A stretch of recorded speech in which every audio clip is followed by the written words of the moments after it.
Hello students, so this is part 3 of Indus Valley Civilization. I hope you have seen part 1 and part 2. Why I am making this video in 3 parts? Because the complete chapter is very long. If I am going to make a one video, it may complete in 1 hour and you feel become monotonous कि एक ही video इतना लंबा क्यों चल रहा है ma'am. पर बेटा इंडस वैली सिविलाइजेशन आपको बहुत बहुत ही इंपॉर्टेंट है आपके लिए। जब भी आप किसी कॉम्पिटेटिव एग्जाम को भी इन फ्यूचर आप जब फेस करेंगे तो आप लोग देखेंगे कि इंडस वैली सिविलाइजेशन से एक ना एक क्वेश्चन तो वहाँ पर भी आता ही है। और ये हमारी अपनी सिविलाइजेशन है तो हमको पता होना चाहिए कि हमारी सिविलाइजेशन कैसी है ना। चलो, तो हमको डिस्कस करना है इस वाले पार्ट में religion. We can form an idea that about religious life of Indus people from object excavated from different sites। बहुत सारे साइट्स में बहुत सारे ऑब्जेक्ट्स मिले हैं जिससे आप उनके रिलीजन लाइफ को भी फोरकास्ट कर सकते हो, बता सकते हो कि कुछ ना कुछ ऐसे रहा होगा। No temples have been found in any of the Indus city. किसी भी इंडस सिटी में, भले वो हड़प्पा हो, मोहनजोदड़ो, राखीगढ़ी हो, कहीं पर भी आपको टेम्पल्स नहीं मिले हैं। ठीक है। द ग्रेट बाथ में have been religious structure use for ritual bathing. ये हम बोल रहे हैं, हो सकता है वो रिक्रिएशन के लिए बना हो सकता है वो एन्जॉयमेंट के लिए बना हो, पर हम ऐसा मान लें कि रिलीजियस स्ट्रक्चर है ग्रेट बाथ और वहाँ पर रिचुअल्स के लिए ही बात किया जाता हो। Excavated article suggest that people worship images को वर्शिप करते थे people. Clay figures of female deity have been found at many places. बहुत सारी जगहों पर फीमेल डाइटी के क्या मिले, फिगर्स मिले हैं। This probably was the mother goddess, और इसी को शायद हो सकता है वो लोग मदर गॉडेस बोलते होंगे। Some seals depict figure with 3 faces. कुछ सील्स पे आपको क्या मिले हैं, फिगर्स मिले हैं जिनके 3 फेसेस हैं। He has a pair of horns on his head, और उनके हेड पे क्या होते थे बेटा, हॉर्न्स। ठीक है। योगिक पोस्चर होता था उनका। सराउंडेड बाय मेनी एनिमल, बहुत सारे एनिमल आसपास होंगे, योगिक पोस्चर होगा, हॉर्न्स होंगे। सम हिस्टोरियंस का बिलीव था कि ये लॉर्ड शिवा हैं, represented as Pashupatinath, lord of beast, है ना, पशुपतिनाथ लॉर्ड ऑफ बीस्ट। ठीक है। Many shields also depict the peepal tree. बहुत सारी जो शील्ड्स थी उसके ऊपर क्या था बेटा, पीपल ट्री था, which was perhaps held sacred and worshipped. People को आज भी हम सेक्रेड ही मानते हैं, तो उस टाइम में भी हो सकता है कि वो पीपल को पूछते हों। कुछ हिस्टोरियंस का बिलीव है कि जो योगिक पोस्चर में हॉर्न के साथ, एनिमल्स के साथ जो दिखाए जा रहे हैं वो लॉर्ड शिव हैं, पशुपतिनाथ। ठीक है। Lord of beast, Pashupatinath, Pashupatinath lord of beast. Pashupati से आपको क्या आइडिया लग रहा है? A large number of amulets have been found. It suggests that people believed in evil spirit and so wore amulets to ward them off. ठीक है। बहुत सारे एमुलेट्स मिले हैं। यस, तो आज भी जब हम किसी को देखते हैं जिसने एमुलेट बियर किया हो तो हमको ऐसे लगता है ना कि यार ये पता नहीं कौन सी तंत्र विद्या पे ध्यान देता है, कौन से विच क्राफ्ट को कर रहा है, कौन सी विल स्प्रेड को सोच रहा है। एमुलेट का मतलब क्या होता है बेटा, तावीज़। तावीज़ एक ऐसी नहीं होती, तावीज़ क्या बोलूँ मैं, कैसे समझाऊँ, एक लॉकेट टाइप में होता है, वो जो अलग से समझ में आ जाएगा। लॉकेट जो डिज़ाइनर फैशनेबल होते हैं वो अलग होते हैं और ये तावीज़ अलग होता है। आप लोग एक बार तावीज़ का फ़ोटो ज़रूर देख लें गूगल करके, तो आपको पता चल जाएगा, तो आप खुद ऑटोमेटिकली समझ जाओगे कि ये एविल स्पिरिट की बात कर रहा है। ठीक है।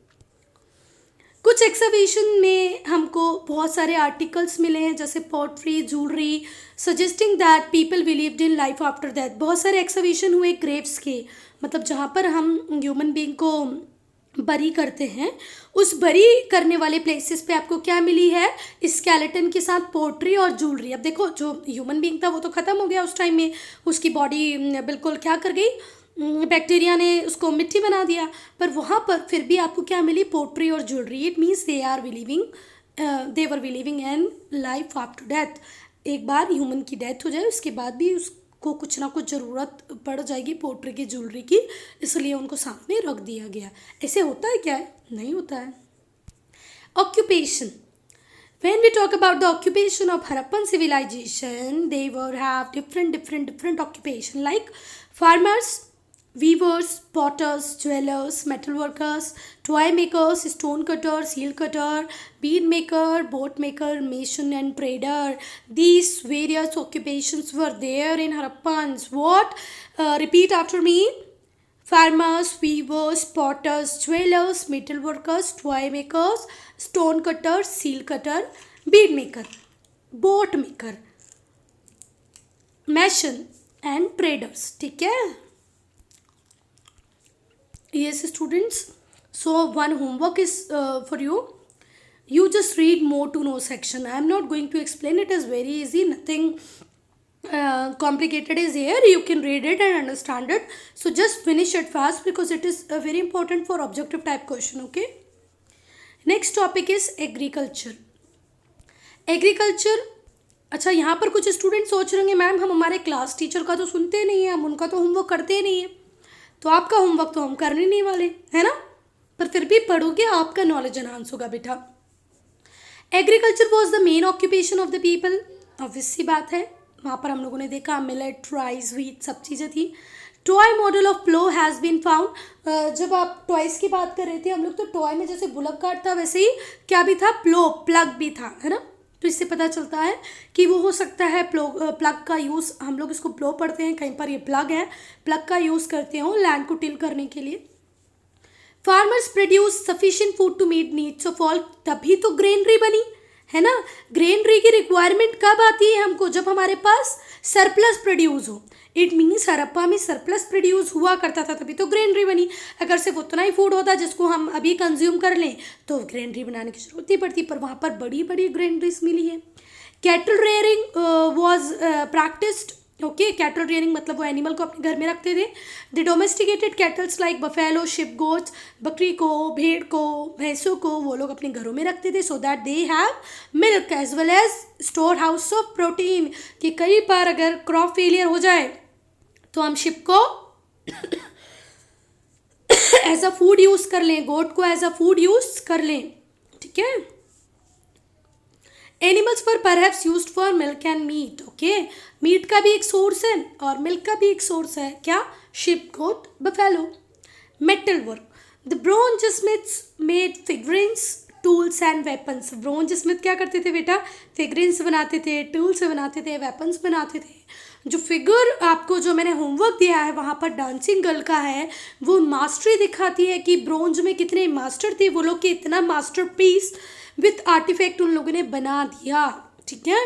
गोल्ड स्मिथ का काम था ज्वेलरी बनाना, गोल्ड की, सिल्वर की और प्रीशियस स्टोन का यूज़ करते हुए गोल्ड और सिल्वर की ज्वेलरी बनाना. ठीक होगी बात. चलो, next is bead making. Beed बोले तो मोती, है ना. Bead making was an important occupation. Beads made of gold, silver, copper, semi-precious stone. Shells have been found in numerous in Indus side. अगर इंडस साइड की हम बात करें तो वहाँ पर बहुत सारे बीड मिले, गोल्ड के, सिल्वर के, कॉपर के. और बीड का मतलब क्या होता है बेटा? मोती, है ना. Yes, one more common occupation is spinning and weaving. हमको पता चला है वो क्लॉथ पहनते हैं, हम क्लॉथ पहनते हैं तो स्पिनिंग और वीविंग तो होती ही होगी, है ना. Pottery making. Pottery making had reached an advanced state. बहुत ही अच्छी पोट्स वो लोग बनाना जानते थे. Beautiful reddish glazed pottery with geometrical design. Pots के ऊपर बहुत सुंदर ब्यूटीफुल ज्योमेट्रिक डिज़ाइंस होते थे, एनिमल के फिगर्स होते थे, ट्री लीफ मोटिव्स होते थे. Have been discovered from nearby also. जितनी भी Harappan civilization, Indus valley civilization, Lothal, Dholavira, Mohenjodaro, यहाँ सबसे बहुत ब्यूटीफुल पोट्स मिले हैं जिन ग्लेज्ड हैं, जिनके ऊपर चमक है, ज्योमेट्रिकल डिज़ाइंस हैं, एनिमल्स बने हुए हैं, मोटिव्स का वर्क है. ये सारे कुछ है. मतलब पोट्री पे, मतलब पोट्री का एक एडवांस ही लेवल था, अलग ही लेवल था. उतने अच्छे पार्ट्स हम आज भी नहीं बना पा रहे हैं. ब्रिकलेइंग. ओ माय गॉड, ये तो आधा ही है. ब्रिकलेइंग कैसे बताऊँ मैं इसको? ये थोड़ा सा बुक की प्रॉब्लम है बेटा. Huge brick structure indicate that bricklaying was also important occupation. Bricks से अब घर बन रहे हैं, ग्रेट बाथ जैसे स्ट्रक्चर बन रहे हैं, असेंबली हॉल बन रहा है, तो मतलब ब्रिक मेकिंग, ब्रिक प्लेइंग की भी एक इम्पॉर्टेंट. पहले तो ईंट बनाना ही अपनी आप में एक बहुत बड़ा काम है और फिर उसको ले करना भी बहुत बड़ा काम होता होगा. यस, और जैसे इतना बड़ा स्ट्रक्चर हमको मिल रहे हैं, इतना strong structure till date we are seeing from this Indus valley civilization, it means masonry is also an important occupation. मतलब जो मिस्त्री हुआ करते होंगे, जो मैशन हुआ करते होंगे, जिनको घर, असेंबली हॉल, ग्रेट बथ बनाने का आइडिया हुआ करता था, उनके लिए ये भी एक बहुत बड़ा ऑक्यूपेशन हुआ करता होगा, है ना। ट्रांसपोर्ट, बहुत सारे टेराकोटा मॉडल्स मिले हैं बेटा बुलक कार्ट्स के। इट्स मीन्स खिलौना कब बनता है? जब रियल कार बनी तभी खिलौने वाली कार बनी ना। जब रियल टीवी बना, आप लोग देखते हैं डॉक्टर सेट आता है बच्चों के खेलने के लिए, किचन के यूटेंसिल्स आते हैं, तो वो कहाँ से कॉपी करे जब रियल में कुछ है। मतलब बुलक कार्ट का अगर कोई टॉय मॉडल था, इट मीन्स वहाँ पर एक्चुअल में बुलक कार्ट्स भी हुआ करते होंगे। This has led historian to believe that bullock carts were popular means of transport. यहाँ से वहाँ जाने के लिए वो किसका यूज़ करते थे?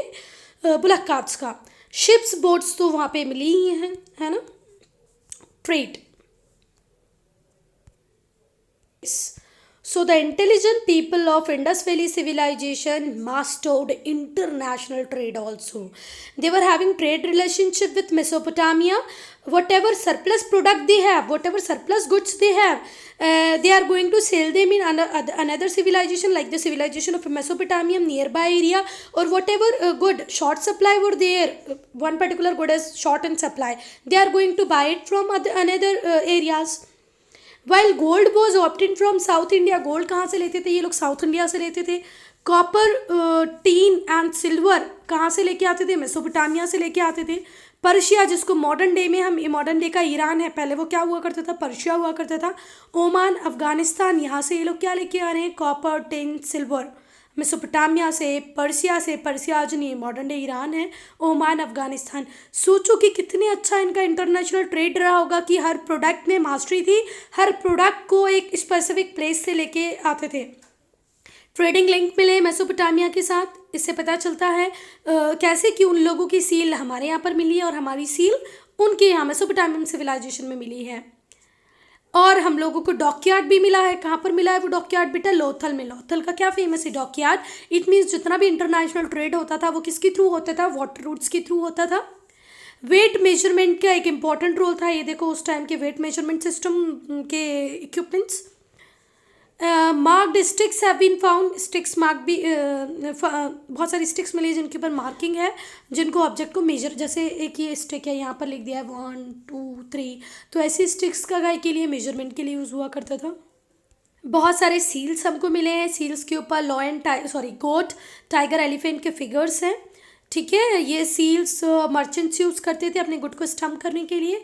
सील्स इन्फॉर्म करती हैं कि आर्टिस्टिक स्किल्स कितने थे, ट्रेड कॉन्टैक्ट्स कैसे थे, dress, ornament, religious beliefs and all. Okay, seals एक इम्पॉर्टेंट रोल प्ले करती हैं बेटा। अब एक बहुत इम्पॉर्टेंट चीज़ जो है स्क्रिप्ट। स्क्रिप्ट इतनी अच्छी इन लोगों ने लिखी कि आज तक हम उसको डेसिफर नहीं कर पा रहे हैं, डिकोड नहीं कर पा रहे हैं।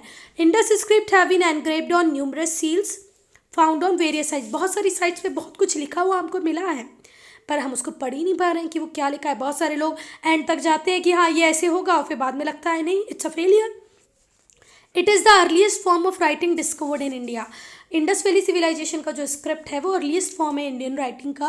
The script is pictographic. पूरी स्क्रिप्ट काय पे बेस्ड है? पिक्टोग्राफ पे बेस्ड है। It consist of sign that are like picture representing word, object and ideas. इसके अंदर साइन है, पिक्चर्स हैं जो बताती हैं वर्ड को, ऑब्जेक्ट को और आइडियाज़ को। Unfortunately the script has not been deciphered. जिस दिन ये डेसिफर्ड हो गई, हमको इंडस वैली सिविलाइजेशन का बहुत कुछ पता चलेगा जो आज तक हिडन है, जो हम अभी तक रियलाइज़ नहीं कर पाए हैं। हमें फुल पोटेंशियल नहीं पता है कि इंडस वैली सिविलाइजेशन में क्या क्या और हुआ होगा। तो this will be come to know when the script will be deciphered. अभी तक तो कोई चांस नहीं लगते कि कोई इसको डेसिफर कर पाएगा।